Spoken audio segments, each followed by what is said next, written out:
Hi everyone, and welcome to round 2 of my video Scrabble strategy tutorials. Last time I covered the 4 basic strategies involved in Scrabble, which are offense, defense, leave, and board management.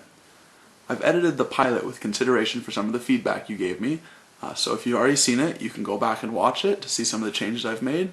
Or if you haven't seen it, it would be a really good idea to go back and watch that first so you have a little bit better of an idea what I'll be talking about in this video and the next videos. I want to point out here that if you disagree with anything that I'm saying, or if you think I'm leaving something out, then please tell me in the comments. After all, I don't want to be misleading anybody, and discussion really is the best learning environment. In this episode, I won't be delving into any of those 4 strategies by themselves, but will rather be using all of them to explain one thing, and as this is the first real lesson I'll be giving, will appropriately be starting with the opening move. This is not only a good place to start from for metaphorical reasons, but also because the strategy involved is generally very black and white, which means there would usually always be a best move that you can choose from, and it's definitely the easiest to explain.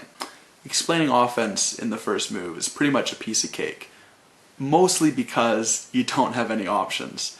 Now, obviously the best play you can do would be to bingo, and it being the opening play, you won't even have to look for any bingo lanes to play it. Of course, only 1 in 7 opening racks contains a bingo, and the fact that you would recognize it makes those chances even slimmer.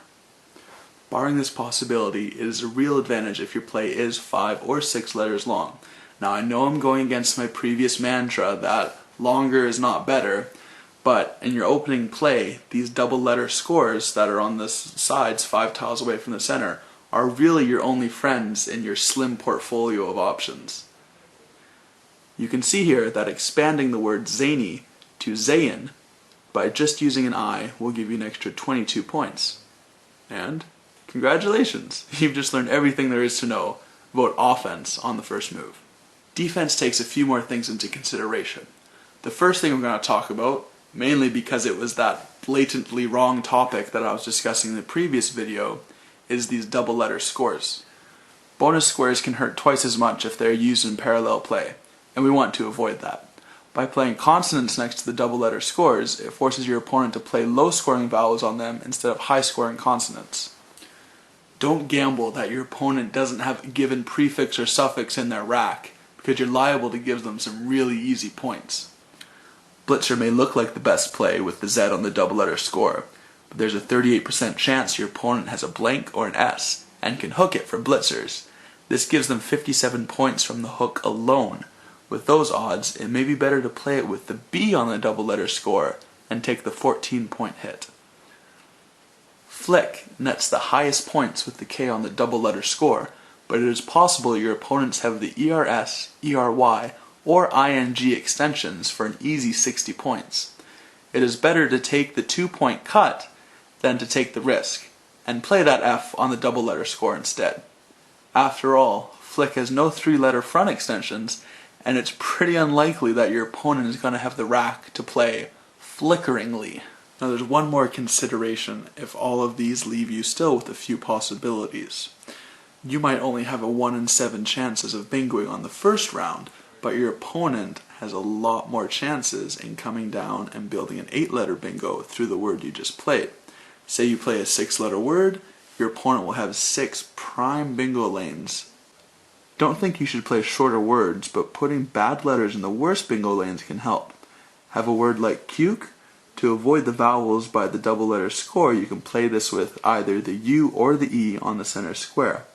Should your opponent have a bingo, it is more likely to use your E plus more 8s end in E than start or end in U. Therefore, try avoiding putting the E on the bingo lane that would give him a triple word score. Furthermore, should he play killable through your E, you have a great K right next to a triple word score.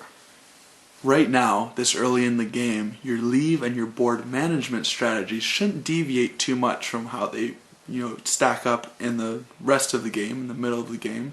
One notable exception, of course, would be because you are at the beginning of the game and the board is so open, you're going to have a lot more chances to bingo, and so you should keep your tiles, which are more friendly to bingoing, and your high point tiles, which would be more friendly for parallel plays and for blocking.